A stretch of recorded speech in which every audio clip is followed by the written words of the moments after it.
किसी भी दरिया पर बैराज बनाने का मकसद फसलों के लिए पानी की डिस्ट्रीब्यूशन, सैलाब का कंट्रोल और इससे बिजली पैदा करना होता है।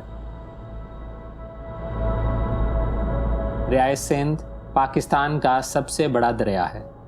हिमालय के पहाड़ों से निकलता हुआ यह दरिया तकरीबन 3200 किलोमीटर तय करके बहीरा अरब में जा गिरता है।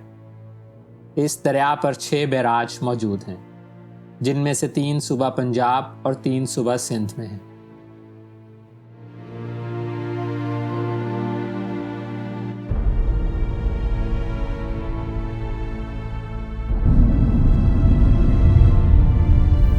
हमारी आज की वीडियो गुड्डू बैराज के बारे में है, जो कि सादिकाबाद शहर से तकरीबन 55 किलोमीटर मगरब में वाक़ है।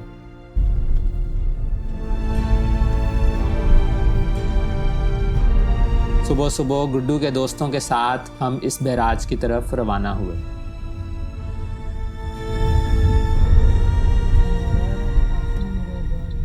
अस्सलाम वालेकुम। आज मैं आया हूँ इधर गुड्डू बैराज पे, और ये गुलाम अब्बास भाई हैं, ये इधर इरिगेशन डिपार्टमेंट में ऑफिसर होते हैं, और ये अब हमें दिखाएंगे गुड्डू बैराज और उसके बारे में मालूमात देंगे।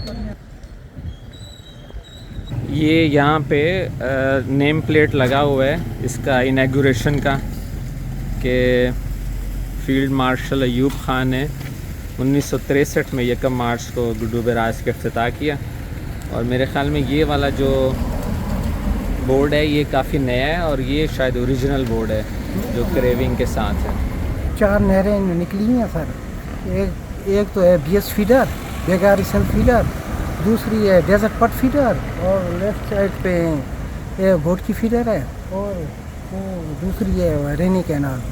रेनी कैनाल वो फ्लड दौरान में चलाते हैं उसको, बाकी तो ये मना चलती रहती हैं। ठीक, ये जो इस पे नंबर्स बने हुए हैं 61 तक, ये आपको लेवल बताते हैं? हाँ, ये लेवल है, हमारे गेजेस लगी हुई हैं। अच्छा, मुख्तलिफ डिफरेंट साइडों पे भी लगी हुई हैं।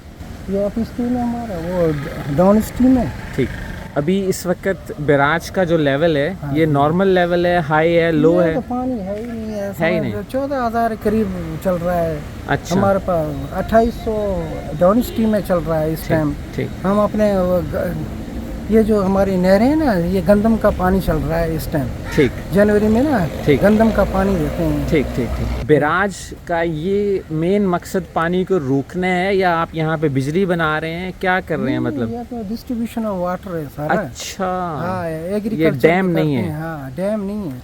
अब्बास भाई, कितने गेट्स हैं गुड्डू बैराज के? 65 है। 65 गेट्स हैं। एक दूसरा नेविगेशन गेट है डाउन स्ट्रीम में। ठीक। नेविगेशन गेट यही होता है, क्या नाम है, कश्तियाँ जो अप स्ट्रीम की डाउन स्ट्रीम में। अच्छा, वो अभी ऑपरेशनल है? हाँ, ऑपरेशनल है। कोई आ जाती हैं तो फिर क्या नाम है, उसको ऊपर करके वो अप स्ट्रीम से डाउन स्ट्रीम में निकाल देते हैं। ठीक ठीक। जी जी।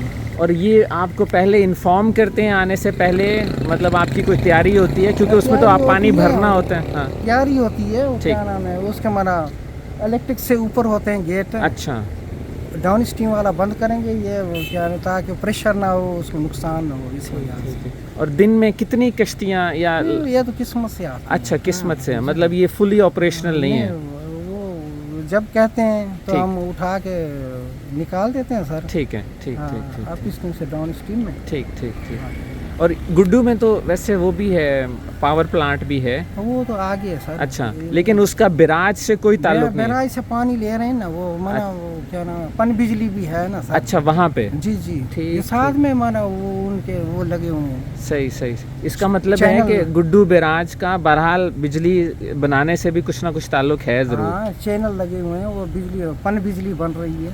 तो ये जो 2022 में सैलाब आया है, उसमें भर गया था ये बैराज, या 2010 में आया था? 10 वाला सैलाब? 11,48,000 क्यूसिक था। अच्छा। हाँ, 17 डेज तो रेन चलती रही। अच्छा, उन दौरान। ठीक। जी जी। ठीक। और ये माशाल्लाह हमारा बैराज बहुत खूबसूरत है, और इसकी मशीनरी इतनी अच्छी है। सही।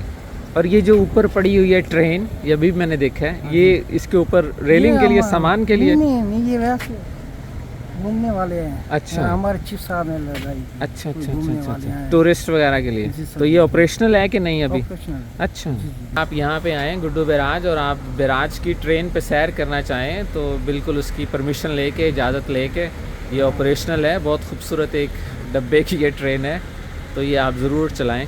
गेट के ऊपर जो घड़ी लगी हुई है बेसिकली ये टाइम के लिए नहीं है, बल्कि ये बताती है कि इस वक्त गेट कितना ओपन है। इसमें जो छोटा सुई है ये फीट बताती है फुट में, और जो बड़ी सुई है ये आपको इंचेस बताती है। और ये गेट नंबर 1 है। उसके बाद ये नेक्स्ट, सेकंड, थर्ड, 4, 5 और टोटल 65 गेट्स हैं।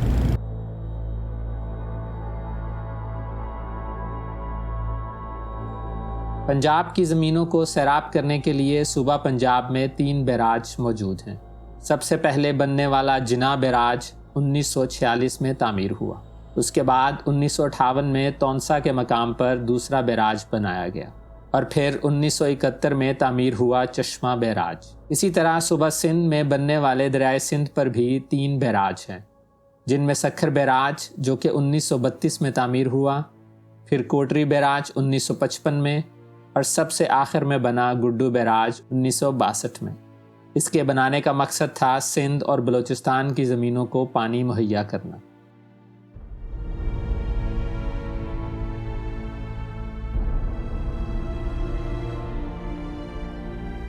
बैराज के बिल्कुल साथ ही गुड्डू पावर स्टेशन भी है, जहां पर बैराज से चैनल्स की मदद से पानी ले जाया जाता है और फिर इस पानी से बिजली पैदा की जाती है। गुड्डू बैराज के 64 गेट हैं और ये ऑलमोस्ट 1.5 किलोमीटर लंबा है। इसी बैराज पर एक नेविगेशनल गेट भी है। गुड्डू के मकाम पर दरिया एक साइड से ऊंचा और एक साइड से नीचा है, जिसे इरिगेशन की ज़ुबान में अपर स्ट्रीम और लोअर स्ट्रीम बुलाया जाता है। अगर इस दरिया पर बड़ा जहाज़ आ जाए तो उसको एक साइड से दूसरी साइड पर करने के लिए यही नेविगेशनल गेट इस्तेमाल होता है। ये काम किस तरह अंजाम दिया जाता है ये मैं आपको एक छोटी सी एनिमेशन से समझाता हूँ। मसलन अगर जहाज़ लोअर स्ट्रीम से अपर स्ट्रीम की तरफ जा रहा है, दूसरे अल्फाज में सखर से कोट मिठन या चाचड़ा शरीफ, तो लोअर स्ट्रीम में जहाज़ को लाकर पीछे से गेट बंद कर दिया जाता है और फिर अपर स्ट्रीम से आहिस्ता आहिस्ता इस जगह को फ्लड किया जाता है। जब इसका लेवल बराबर हो जाए तो सामने वाला गेट खोल दिया जाता है और यूं जहाज़ दरिया के ऊपर वाले हिस्से पर शिफ्ट हो जाता है। इस बैराज का एक और फ़ायदा ये भी है कि ये पंजाब और सिंध को मिलाने के लिए एक पुल के तौर पर भी इस्तेमाल होता है। रोज़ाना यहाँ से हज़ारों गाड़ियाँ और छोटी ट्रैफिक गुज़रती है, जबकि यहाँ पर लोगों की सैर व तफरी के लिए कश्ती रानी की सहूलत भी मौजूद है। ये अब अब्बास भाई हमें ऊपर से दिखाएंगे। चलें जी अब्बास भाई। ये है ट्रेन जो टूरिस्ट के लिए लगवाई है इन्होंने, और इस पे आप बैठ के पूरे बैराज की सैर कर सकते हैं। ये 1960s का और ये डिंगलर जर्मनी का जी।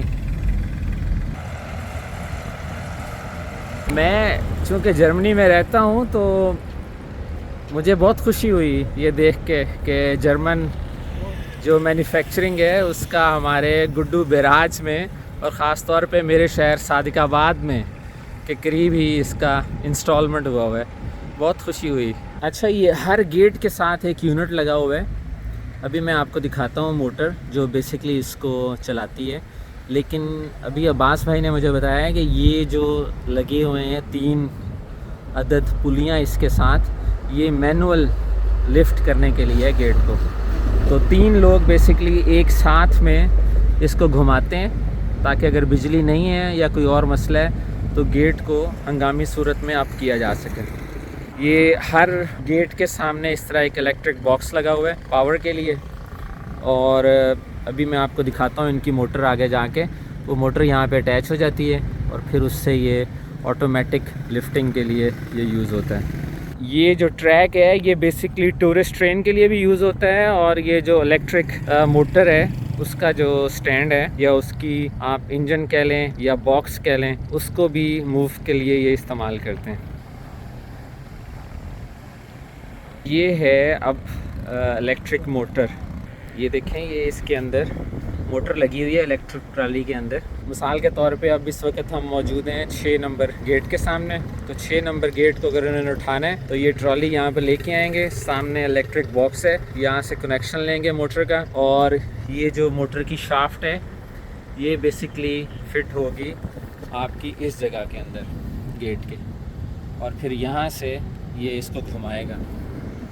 बहुत अरसे तक मैं ये समझता रहा कि गुड्डू बेसिकली एक डैम की तरह है जो बिजली बनाने के लिए इस्तेमाल होता है, लेकिन इसका बहरहाल कुछ ना कुछ पानी चैनल्स के ज़रिए इधर गुड्डू पावर प्लांट की तरफ जाता है, जहाँ पे वो हाइड्रल से फिर इलेक्ट्रिसिटी प्रोड्यूस करते हैं। एक गेट तकरीबन 60 फुट का है और ये पूरी की पूरी शाफ्ट चल रही है।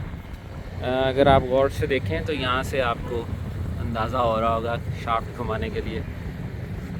तो वहाँ पे इलेक्ट्रिक सिस्टम लगा के ये 60 फुट के गेट को ऊपर उठाते हैं। आज अनफॉर्चुनेटली संडे है और वाइल्ड लाइफ वालों का ऑफिस क्लोज़ है, संडे को वो क्लोज़ होते हैं, वरना मैं आपको इन्फॉर्मेशन लेके देता इन डॉल्फिन्स के बारे में भी।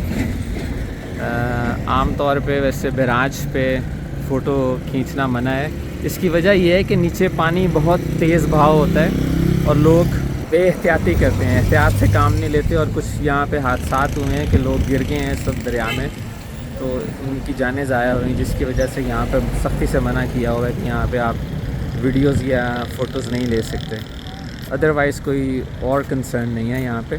चलें अब्बास भाई, आपका जी बहुत बहुत शुक्रिया, बड़ी मेहरबानी, आपने काफ़ी मालूमात दी, बहुत बहुत शुक्रिया जी, थैंक यू वेरी मच।